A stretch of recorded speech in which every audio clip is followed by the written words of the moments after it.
আসসালামু আলাইকুম। আফরোজার সংসার থেকে আমি আফরোজা সবাইকে আরও একবার স্বাগত জানাই। যে যেখান থেকে আমার ভিডিওটা দেখছেন এবং শুনছেন, আশা করছি আল্লাহর রহমতে সবাই ভালো এবং সুস্থ আছেন। আলহামদুলিল্লাহ, আমিও আমার পরিবার নিয়ে ভালো আছি। আমি আফরোজা বলছি রাজশাহী থেকে। আজকে ভিডিওটা সকাল থেকে শুরু করেছিলাম। সকালে ফজরের নামাজ পড়ে উঠে তারপরে একটু বাইরে বেলকুনিতে অনেকটা সময় দাঁড়িয়েছিলাম।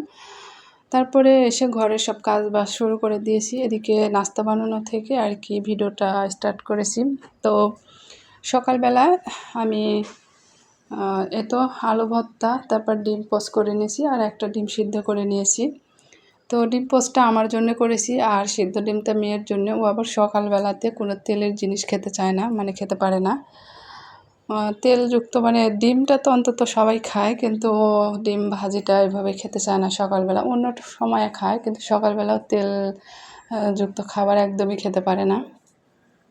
তো তারপরে আমরা নাস্তা শেষ করে এদিকে আজকে বেডরুমটা একটু ভালো করে গুছিয়ে নেব। ফার্নিচার ঢুকানোর পর থেকে কাজ যেন শেষই হচ্ছে না। আসলে ছোট জায়গা তো, মানে বাসাটা একদমই ছোট। তো সে কারণে দেখা যায় যে কোনো একটা জিনিস রাখলে সেখানকার জিনিস আবার সরিয়ে ঠিক করে রাখতে অনেক কাজ বের হয়। তো সেগুলো করতে তাছাড়া তো সংসারে আসলে হাজারটা কাজ, আজ এটা পরিষ্কার তো ওটা পরিষ্কার, তো কাজের তো শেষ নেই। তো এই তো আমি বেডরুমটা একটু ভালো করে, চাদরটা নোংরা হয়নি, পরিষ্কারই আছে, শুধু আর কি সকালে ঘুম থেকে ওঠার পরে যে চাদরটা আসলে ঠিক করা হয় সেটাই করতেছিলাম, বিছানাটা। তো আসলে মেয়ে ঘুমিয়েছিল, যার কারণে খাওয়া দাওয়ার পরে আর কি আমি ঠিক করে নিচ্ছিলাম।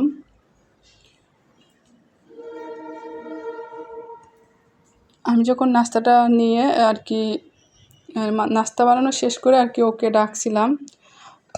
আসলে ও একটু রাত জেগে পড়ে, সে কারণে একটু কোনো দিন আর কি উঠতে দেরি করে, শরীরটা খারাপ। তাছাড়া ওর শরীরটা বেশি ভালো না, এর আগেও অনেক ডক্টর দেখানে এটা ওটা, তারপরে অনেক বেশি ওর গ্যাসেরও সমস্যা। তো তেমন কিন্তু বাইরের কোনো খাবারও পছন্দ করে না, তারপরেও জানি না কোথা থেকে গ্যাসের সমস্যাগুলো হয়েছে। তো এর কারণে কিন্তু আমি কিছুদিন থেকে সরিষার তেল খাওয়া ধরছি, আগে কিন্তু সয়াবিন খেতাম। যাই হোক, আমি বিছানাটা গুছিয়ে নিলাম, মানে ঝেড়ে এই চাদরটায় আবার পারছি, অন্য চাদর পারি নাই, কারণ এটা ময়লা হয় নাই, সে কারণে। তারপরে ঘরগুলো একটু গুছিয়ে নেব। ঘর ঝাড়ু দিয়ে নিচ্ছি। সকালবেলাতে 2 বার মানে অলরেডি ঝাড়ু দেওয়া হয়ে গেছে, কিন্তু আবার এই যে বিছানা ঝাড়লাম, সে কারণে আর কি আবারও ঝাড়ু দিয়ে নিচ্ছি। তো ভিডিওর এই পর্যায়ে এসে সবাইকে ছোট্ট একটা রিকোয়েস্ট করব, সবাই যারা ভিডিওটা দেখা শুরু করেছেন একটা লাইক দিয়ে ভিডিওটা দেখবেন প্লিজ, কারণ আপনাদের একটা লাইক একটা শেয়ারের কাজ করবে। তো আমার গত ভিডিওতে অনেক আপুরা অনেক সুন্দর কমেন্টস করেছে, আমি তাদের কাছে ভীষণভাবে কৃতজ্ঞ। আর আমি সব সময় আপনাদের পাশে আছি ইনশাল্লাহ।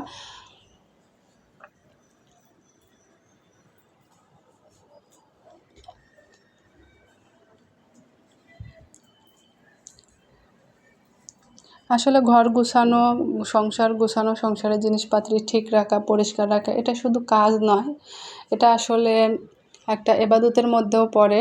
কারণ সংসারে কাজ বাজ করা, সন্তান দেখভাল করা এবং সন্তানদের যত্ন নেওয়া, তাদের জিনিসপত্র যত্ন নেওয়া, সেটা কিন্তু ইবাদতের মধ্যে পড়ে। তো আমরা নারীরা কিন্তু শুধু যে কাজের জন্যে মানে কাজ করি সেটা না, আসলে ভালোবেসে, আমরা সংসারটাকে ভালোবাসার জন্যই আমরা সংসারের সমস্ত কাজ কিন্তু কষ্ট হলেও হাসি মুখে ভালোবেসে করে থাকি।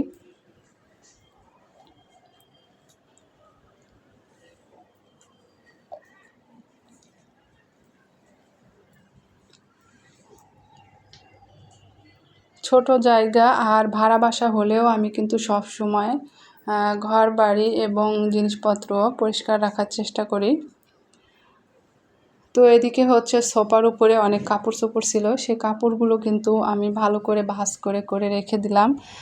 অনেক কিছু ধোয়ার ছিল, পরিষ্কার করা ছিল, সেগুলো 2 দিন থেকে ধুয়ে পরিষ্কার করে শুকিয়ে নিয়ে ভাঁজ করেছি। তো আজকে ভাবলাম যে সোফাটার মানে আমার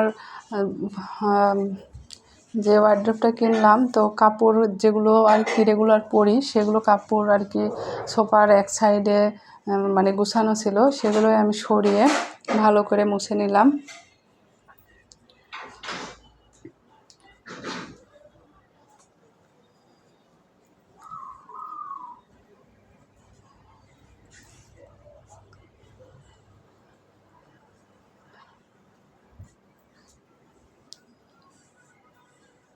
তো আমি হচ্ছে একটা মানে ওয়াশিং মেশিন কিনতে চাচ্ছি। তো কিছু কিছু করে টাকা জমিয়েছিলাম সেখান থেকেই। তো আপনারা যারা যেসব আপুরা ওয়াশিং মেশিন ব্যবহার করেন, যাদের আছে, তারা একটু আমাকে জানাবেন যে ওয়াশিং মেশিনে আর কি কীরকম বিল আসে, কারেন্ট বিল, এটা কি ব্যবহারের উপর নাকি। তো যাই হোক, কারো জানা থাকলে আর যাদের আছে তারা আমার কথাটা শুনে থাকলে অবশ্যই আমাকে একটু জানাবেন প্লিজ। আর আজ হচ্ছে 4 দিন যাবৎ কারেন্ট নেই। মানে কারেন্ট নেই বলতে দিনের বেলাতে কারেন্ট থাকেই না ধরতে গেলে। দেখা যায় যে মানে 2-3 ঘন্টা পর আসে, আসার পরে 30 মিনিট অথবা 40-45 মিনিট থাকার পরে আবার যায়। তো এত পরিমাণে গরম পড়েছে আর ঘরের কাজও বেড়ে গেছে, আর এদিকে হচ্ছে কারেন্টও নেই, সব মিলিয়ে এত পরিমাণ মানে কষ্ট হয়ে যাচ্ছে। তো আমাদের এদিকে রাজশাহীতে কিন্তু এরকমভাবে কারেন্ট যায়নি, সে কারণেই আমি কথাটা উল্লেখ করেছি যে 4 দিন ধরে কারেন্ট নেই। কারণ অন্য অন্য দিকে অনেক কারেন্ট গেছে, সেগুলো আমরা শুনেছি বা আমি মনে করি যে হয়তো বা এতটাও যায় না, মানে যায় স্বাভাবিক যেটা। কিন্তু এখন বুঝতে পারতেছি যে আমার কারেন্টটা এদিকে যাওয়ার পরে বুঝতে পারতেছি যে কতটা আর কি অবস্থা খারাপ। তো এদিকে আমি হচ্ছে আমার আয়রনটাও একটু মুছে নিচ্ছিলাম আর কি, ইস্ত্রি করার ইয়েটা। তো আসলে হচ্ছে এটাও বাহিরে ছিল, তো একটু ময়লাও পড়েছে। আর না, আমার ইস্ত্রি করতে, কাপড় আয়রন করতে খুবই অলসতা কাজ করে। আর আমার এই আয়রনটা অনেক বেশি ভারী, সে কারণে আর কি আরও বেশি মনে হয় হাত মানে ধরে যায়, ডেনা লেগে যায় এরকম মনে হয়। তারপরে এদিকে ছাতাগুলো গুছিয়ে নিলাম, বলছি না যে অনেক জিনিস বের হয়েছিল। আর আসলে গরম লাগুক আর যাই লাগুক, কাজ কিন্তু ছাড়ে না। তো সবার কাছে একটা রিকোয়েস্ট, সবাই সবার পাশে থাকবেন, সবার ভিডিওগুলো ফুল ওয়াচ করবেন। আমি কিন্তু যার ভিডিও দেখতেছি সবার ভিডিও ফুল ওয়াচ করে দেখি। তো ফুল ওয়াচ করে ভিডিও দেখলেই কিন্তু ওয়াচ টাইমটা ঠিকমতো কাউন্ট হবে, পূরণ হবে তাড়াতাড়ি। তারপরে এদিকে আমি কিছু বাজার নিয়ে আসছিলাম। আসলে একা হাতে আমাকে সব কিছুই করতে হয়, যেহেতু হাজব্যান্ড বাইরে থাকে। তো দেখা যায় যে কাজ কাম সেরে অনেক সময় ভালো না লাগলেও দেখা যায় যে বাজার নাই, তখন কিন্তু আবার বাজারে যেতে হয়, এরকম হয়। আর সবজিগুলো কিন্তু এই একেবারে বেশি করে কিনে রাখলে কিন্তু খেতে ভালো লাগে না। যে কোনো জিনিসই আসলে বেশি করে কিনে ফ্রিজে রেখে খেতে ভালো লাগে না। তো এদিকে আমি চিচিঙ্গা এনেছিলাম। তারপরে এদিকে হচ্ছে পেঁয়াজটা আমি অনেক দিন পরে কিনলাম, অনেক দিন ধরে বেশি করে পেঁয়াজ কিনে রাখছিলাম ঈদের আগে থেকে, রোজা ঈদের আগে থেকে। তো সেই পেঁয়াজগুলো খেয়ে শেষ হয়ে গেছে। এরপরে আমি কিছু আম নিয়ে আসছি। তো আসলে একা হাতে সব কিছু করতে হয়, তারপরেও দেখা যায় যে কারেন্টের জ্বালায় ভালো করে কোনো কাজও করতে পারতেছি না। যে ভিডিওর ইউটিউবের কাজগুলো করতে হয়, অনেকের ভিডিও দেখতে হয়। তবে রাত্রে কারেন্ট থাকে, সমস্যা নাই। আমাদের এখানে রাত্রে খুব একটা যায় না, মানে হঠাৎ যদিও যায়, দেখা যায় যে চলে আসে। তো এর জন্য রাতে আর কি সবার ভিডিওগুলো দেখতে পারি। তো তারপরে তো সব কাজ বাজ শেষ করে এদিকে আমি তরই কেটে নিচ্ছিলাম। তো আপনারা কে কী বলেন জানি না। তরই কেটে এদিকে হচ্ছে তরকারি রান্না করে নেব।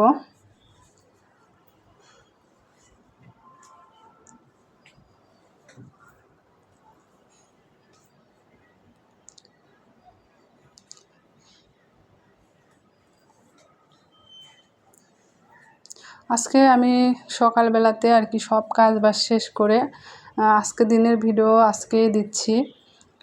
তো শুধু এই যে তরকারি রান্নার এই ভিডিওটা আর কি হচ্ছে 2 দিন আগের। তো এই রান্নাটা হচ্ছে করে নিচ্ছিলাম, আর এদিকে কাজ করতে করতে আসলে আমি ভয়েস দিব, ওই সময় হচ্ছে আর কি মসজিদে খুতবা শুরু হয়ে গেছিলো, সে কারণে আর কি ভয়েসটা দিতে পারলাম না। তো ভাবলাম যে তারপরে কারেন্টও চলে গেছে কিছুক্ষণ পরে, তো সব কিছু মিলে আর কি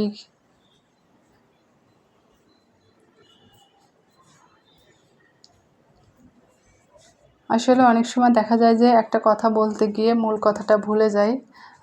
দেখা যায় যে কোনো একটা চিন্তা মাথার ভিতরে হুট করে চলে আসে, তখন মূল কথাটা ভুলে যাই। তো কার কার সাথে এরকম হয় কমেন্টসে জানাবেন।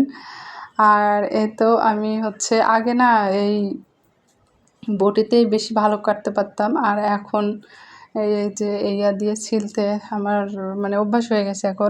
এখন আর অত প্রবলেম হয় না। তবে আমার মনে হয় বটিতে বসে কাটার চেয়ে দাঁড়িয়ে কাজ করাই ভালো। তাহলে মানে বসে কাজ করলে অনেক সময় কেমন একটা অস্বস্তি কাজ করে, মানে খাবার খেয়ে বসলে, আবার এমনিতেও গরম।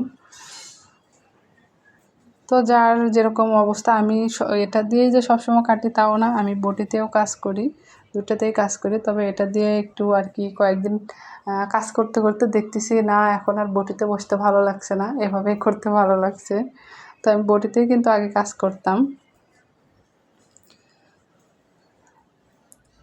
তো এত তরই কেটে নিয়ে আমি আর কি মাছ দিয়ে রান্না করে নেব। তো আমি একদমই ভিডিওর শেষ পর্যায়ে চলে এসেছি।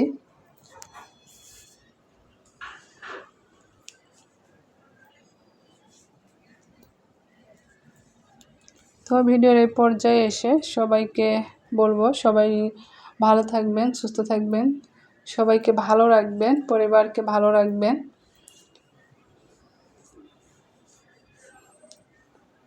তো রান্না করতে করতেই আপনাদের মাছ থেকে বিদায় নেব।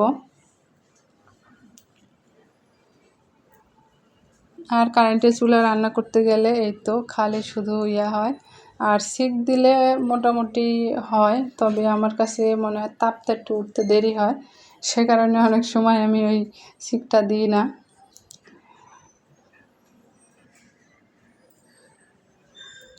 তো আজকের ভিডিওটা এ পর্যন্তই। আরেকটি নতুন দিনে নতুন আরেকটি ভিডিও নিয়ে চলে আসবো। সে পর্যন্ত সবাই ভালো থাকবেন, সুস্থ থাকবেন। আল্লাহ হাফেজ। আসসালামু আলাইকুম।